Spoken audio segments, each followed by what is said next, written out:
Assalamualaikum warahmatullahi wabarakatuh. Shalom, Om Swastiastu, Namo Buddhaya, dan salam kebajikan.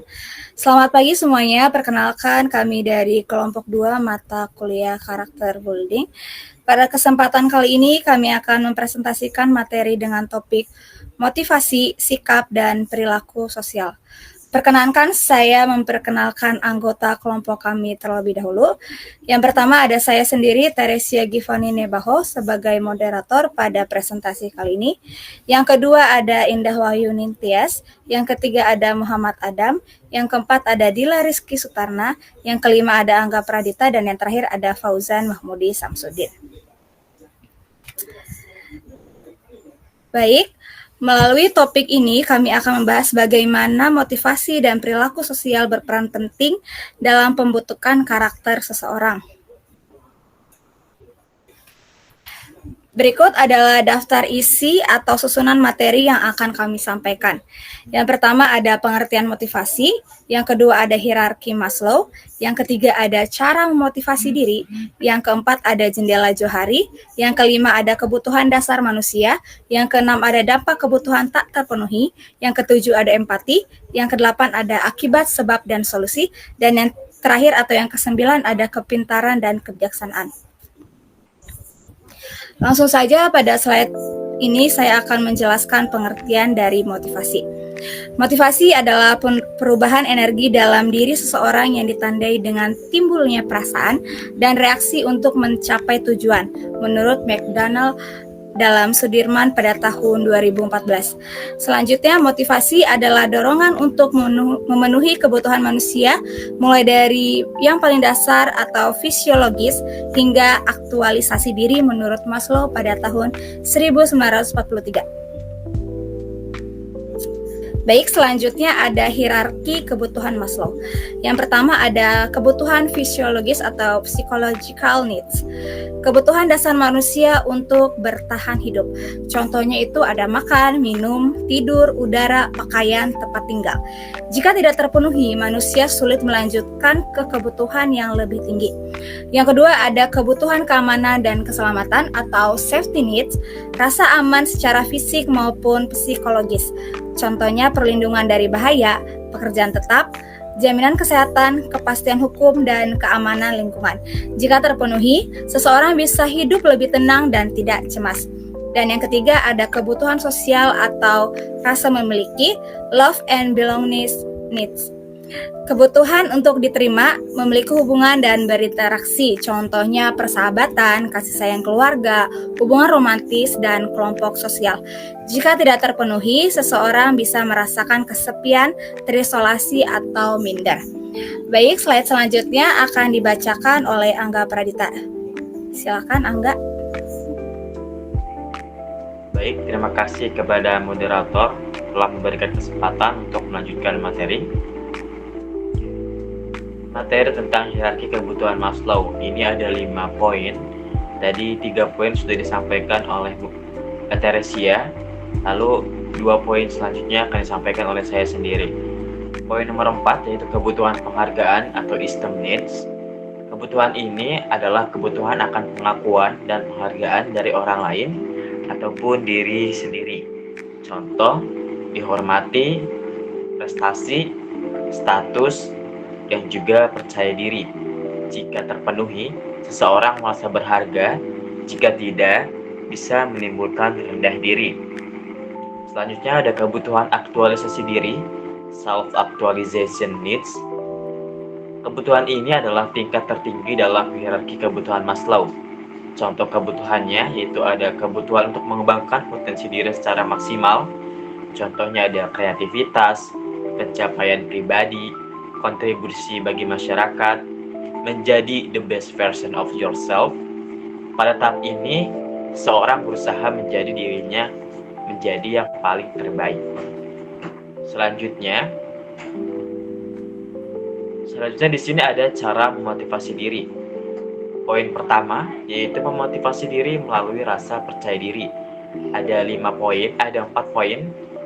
Poin pertama yaitu hindari mencari alasan. Jangan terbiasa menyalahkan keadaan atau orang lain. Hadapi tantangan dengan tanggung jawab. Yang kedua ada gunakan daya imajinasi. Bayangkan keberhasilan yang akan dicapai sehingga muncul semangat untuk berusaha. Yang ketiga ada jangan takut gagal. Anggap kegagalan sebagai pengalaman belajar, bukan akhir dari segalanya. Yang keempat ada perhatikan penampilan. Tampil rapi dan percaya diri bisa meningkatkan motivasi serta memberikan kesan yang positif. Baik, terima kasih. Saya kembalikan ke moderator. Baik, terima kasih Angga atas presentasinya. Selanjutnya akan dilanjutkan oleh Indah Wahyuni Tias. Silakan Indah. Baik, terima kasih pada Tere. Sini saya akan melanjutkan materi atau penjelasan dari Angga sebelumnya. Jadi di poin kedua ini ada memotivasi diri dengan menentukan sasaran. Jadi kalau kita menetapkan tujuan yang jelas, itu akan membuat usaha lebih terarah. Dan sasarannya itu sebaiknya realistis, terukur, dan dapat dicapai dalam waktu tertentu. Poin ketiga yaitu memotivasi diri dengan menyusun catatan sukses, seperti menulis pencapaian-pencapaian kecil maupun besar yang pernah diraih. Dan catatan ini tuh bisa dijadikan pengingat dan penyemangat saat menghadapi kesulitan, dan membantu menumbuhkan rasa percaya diri kita dan optimisme untuk melangkah lebih jauh. Selanjutnya yaitu ada jendela Johari. Jendela Johari ini adalah sebuah model yang menggambarkan kesadaran diri atau self-awareness dan bagaimana kita berhubungan dengan orang lain. Di sini dibagi menjadi ke dalam 4 area atau daerah. Yang pertama yaitu daerah terbuka atau open area, yaitu informasi tentang diri kita yang diketahui oleh diri sendiri dan juga diketahui oleh orang lain. Contohnya seperti nama, hobi, kemampuan, perilaku yang tampak. Dan jika semakin besar area ini, semakin sehat pula komunikasi dan hubungan sosial seseorang. Yang kedua yaitu daerah buta atau blind area, yaitu informasi tentang diri kita yang tidak kita sadari tetapi orang lain mengetahuinya. Contoh seperti kebiasaan yang mengganggu, ekspresi wajah tertentu, dan cara bicara yang dianggap tidak sopan. Untuk solusi ini, kita harus menerima umpan balik atau feedback dari orang lain. Terima kasih, saya kembalikan kepada moderator. Baik, terima kasih Indah Wahyuni Tias atas presentasinya. Selanjutnya akan dilanjutkan oleh Fauzan Mahmudi Samsudin. Silakan Fauzan. Baik, terima kasih moderator. Di sini saya akan melanjutkan penjelasan yang dijelaskan oleh Indah, yaitu jendela Johari. Yang ketiga, daerah tersembunyi atau hidden area. Informasi tentang diri kita yang kita ketahui, tetapi orang lain tidak mengetahuinya atau rahasia. Contohnya seperti pengalaman pribadi, perasaan, masalah keluarga, cita-cita yang tidak dibagikan. Maka semakin banyak keterbukaan area ini bisa diperkecil. Yang keempat, daerah tak sadar atau unknown area. Informasi tentang diri kita yang tidak diketahui oleh diri sendiri maupun orang lain. Seperti contohnya potensi terpendam, bakat yang belum muncul, fisik kepribadian yang tersembunyi. Daerah ini bisa ditemukan melalui pengalaman baru, introspeksi atau bimbingan orang lain. Next. Dan kebutuhan dasar manusia. Setiap manusia memiliki kebutuhan yang harus terpenuhi agar bisa tumbuh, berkembang, dan berfungsi secara optimal. Kebutuhan ini bersifat universal atau diperlukan semua orang kapanpun dan dimanapun. Yang pertama, kebutuhan untuk merasa aman. Setiap orang ingin hidup dalam suasana yang bebas dari rasa takut, ancaman, atau bahaya. Anak merasa aman jika mendapat perlindungan dari orang tua. Remaja merasa aman dengan lingkungan yang positif. Orang dewasa merasa aman jika memiliki kepastian kerja dan perlindungan sosial. Yang kedua, kebutuhan untuk merasa bernilai. Manusia butuh merasa dihargai karena dirinya apa adanya, bukan karena label atau status. Contohnya seperti anak merasa bernilai saat diterima oleh orang tuanya, remaja saat diterima dalam kelompoknya, dewasa saat diakui keberadaannya. Terima kasih, saya kembalikan lagi kepada moderator. Baik, terima kasih Fauzan atas penjelasannya. Slide selanjutnya akan dibacakan oleh Muhammad Adam. Silakan Adam. Baik, terima kasih. Untuk selanjutnya, poin ketiga, kebutuhan untuk merasa berharga. Ini adalah kebutuhan agar apa yang kita lakukan atau katakan itu diakui oleh orang lain. Contoh sederhananya, prestasi kita dihargai oleh guru atau kinerja kita diapresiasi oleh atasan. Intinya, kita ingin merasa bernilai karena hasil karya kita. Yang keempat, kebutuhan untuk dipahami. Setiap orang ingin dimengerti tanpa langsung dihakimi atau disalahkan, terutama saat melakukan kesalahan. Rasa dipahami ini sangat penting karena bisa membangun kepercayaan dan kedekatan emosional. Ini bukan berarti kita membenarkan kesalahan, tetapi kita butuh pengertian. Yang terakhir, kebutuhan untuk dicintai. Ini adalah kebutuhan akan kasih sayang, perhatian, dan rasa memiliki. Kebutuhan ini di setiap tahap kehidupan. Anak membutuhkan cinta dari orang tuanya, remaja butuh dari keluarga dan teman, hingga orang dewasa yang butuh cinta dari pasangan dan lingkungannya. Oke, next. Selanjutnya, dampak kebutuhan jika tidak terpenuhi. Kebutuhan untuk merasa aman. Jika seseorang, contohnya remaja, tidak merasa aman, ia bisa menjadi bandel, mudah putus asa, tidak percaya diri, hingga terjerumus ke hal-hal negatif seperti narkoba. Yang kedua, kebutuhan untuk merasa bernilai. Pada orang dewasa, jika kebutuhan ini tidak terpenuhi, mereka bisa menjadi acuh tak acuh, mudah iri hati, dan sangat emosional atau gampang marah. Yang ketiga, kebutuhan untuk merasa dihargai. Ini terjadi ketika seseorang merasa tidak didengar, tidak dipuji, atau tidak dilibatkan. Dampaknya, pada anak bisa membuat kecewa, malu, minder, suka membangkang, dan sering sedih. Yang keempat, kebutuhan untuk dipahami. Ketika seseorang remaja merasa tidak dipahami, ia cenderung akan memberontak. Contohnya, mogok belajar, merokok, atau mabuk sebagai bentuk pelarian. Yang terakhir, kebutuhan untuk dicintai. Ini adalah kebutuhan yang paling mendasar.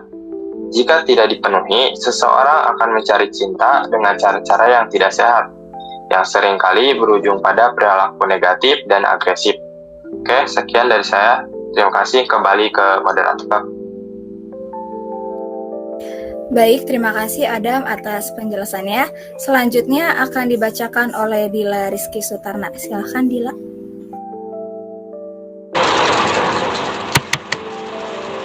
Baik, terima kasih. Saya akan melanjutkan materi sebelumnya. Baik teman-teman, di sini saya akan menjelaskan tentang empati. Empati adalah kemampuan seseorang untuk merasakan dan memahami perasaan orang lain seolah-olah perasaan itu miliknya sendiri, tanpa kehilangan kesadaran diri. Dengan empati, kita tidak hanya mendengar orang lain, tetapi juga mengerti apa yang mereka rasakan dan butuhkan. Menurut Chad Goddard, empati adalah kemampuan untuk menempatkan diri kita pada posisi orang lain dan memahami dunia mereka dari sudut pandang mereka. Artinya, kita mencoba melihat situasi dari kacamata orang lain, bukan dari pandangan kita sendiri. Sedangkan menurut Goleman, empati termasuk dalam kecerdasan emosional, yaitu kemampuan mengenali emosi orang lain dan meresponnya dengan tepat. Contohnya, kalau teman kita sedang sedih, kita bisa ikut memahami perasaannya dan memberi respon yang menenangkan. Jadi, di sini empati itu bukan hanya tentang merasa kasihan, tetapi juga lebih kepada berusaha benar-benar memahami orang lain dan memberikan respon yang sesuai. Oke, kemudian kita ke slide berikutnya, yaitu tentang ciri-ciri orang berempati. Di sini ada beberapa poin, yaitu diantaranya mau mendengarkan tanpa menghakimi, mampu memahami perasaan dan sudut pandang orang lain, peka terhadap emosi orang lain di sekitarnya, memberikan respon yang menenangkan, bukan menyalahkan, dan yang terakhir itu dapat menjaga perasaan dan rahasia orang lain. Kemudian ada bentuk-bentuk empati. Di sini ada 3 poin. Yang pertama yaitu empati kognitif, yaitu mampu mampu memahami pikiran dan sudut pandang orang lain. Contohnya, mengerti alasan teman bersedih walau tidak memahami hal yang sama. Yang kedua ada empati emosional, yaitu ikut merasakan emosi orang lain. Contohnya, ikut sedih ketika melihat teman menangis. Dan yang terakhir ada empati belas kasihan, yaitu atau compassionate empati, yaitu tidak hanya memahami dan merasakan tetapi juga bertindak membantu orang lain. Contohnya menolong teman yang sedang kesulitan tanpa diminta. Kemudian ada manfaat empati. Di sini juga ada beberapa poin dari manfaat empati, yaitu memperkuat hubungan sosial dan saling percaya, mengurangi konflik dan salah paham, membentuk pribadi yang peduli, sabar dan bijaksana, meningkatkan kemampuan komunikasi dan kerjasama, dan yang terakhir ada membantu menciptakan lingkungan yang harmonis. Kemudian ada mengembangkan empati. Di sini juga ada beberapa poin cara mengembangkan empati. Di antaranya yaitu belajarlah mendengarkan dengan hati, bukan hanya dengan telinga. Coba melihat situasi dari sudut pandang orang lain, tahan keinginan untuk langsung menilai atau mengkritik, berlatih menunjukkan perhatian kecil seperti mengapa, menolong, memberi dukungan. Kemudian yang terakhir adalah refleksikan perasaan sendiri agar lebih mudah memahami perasaan orang lain. Yang selanjutnya, saya akan membahas tentang kepintaran dan kebijaksanaan. Dua hal ini sering dianggap sama, padahal sebenarnya sangat berbeda. Kepintaran, orang yang pintar adalah seorang yang memiliki kemampuan berpikir logis, cepat, dan analitis dalam memecahkan masalah. Tetapi kepintaran belum tentu membuat seseorang mampu memahami perasaan dan situasi orang lain. Biasanya, orang pintar itu cepat menemukan solusi, bisa menganalisis masalah dengan detail, dan ingin menunjukkan bahwa dirinya benar. Namun, kadang mereka juga bisa mengkritik orang lain berdasarkan logika semata tanpa memperhatikan perasaannya. Sebagai contoh, yaitu seseorang bisa menilai kesalahan orang lain dengan tepat, tapi tidak memperhatikan cara penyampaiannya. Hal itu bisa membuat orang lain terluka. Jadi, kepintaran saja tidak cukup tanpa kebijaksanaan. Nah, kebijaksanaan itu sendiri, orang bijaksana bukan hanya berpikir dengan logika, tetapi juga dengan hati dan empati. Kebijaksanaan muncul dari pengalaman, kesabaran, dan kemampuan memahami situasi secara menyeluruh. Ciri-ciri antara lain, mampu memahami perasaan orang lain sebelum bicara, tidak mudah menilai dan menyalahkan, berpikir jernih dalam situasi sulit, dan selalu berusaha memperkuat kebaikan bersama, bukan hanya membuktikan diri. Contohnya, saat seseorang berbuat salah, orang bijaksana tidak langsung marah atau menghakimi, tetapi menasehati dengan lembut agar orang itu bisa belajar tanpa merasa dipermalukan. Jadi, bisa kita simpulkan bahwa kepintaran memang penting, tetapi kebijaksanaan jauh lebih berharga. Orang pintar bisa menemukan solusi, tapi orang bijaksana bisa membuat solusi itu diterima dengan hati. Karena itu, mari kita belajar untuk tidak hanya menjadi pintar, tetapi juga menjadi bijaksana dalam setiap tindakan. Baik, sekian dari materi saya, kembalikan kepada moderator. Baik, terima kasih Dila atas penjelasannya. Teman-teman, dari presentasi ini dapat disimpulkan bahwa pembentukan karakter yang kuat dimulai dari kesadaran diri dan motivasi untuk berkembang. Dengan memahami kebutuhan diri, melatih empati, serta menyeimbangkan kepintaran dan kebijaksanaan, seseorang dapat menjadi pribadi yang bertanggung jawab, menghargai orang lain, dan mampu berperilaku positif dalam kehidupan sosial. Baik, cukup sekian presentasi dari kami kelompok 2. Kurang lebihnya mohon maaf. Wassalamualaikum warahmatullahi wabarakatuh. Terima kasih.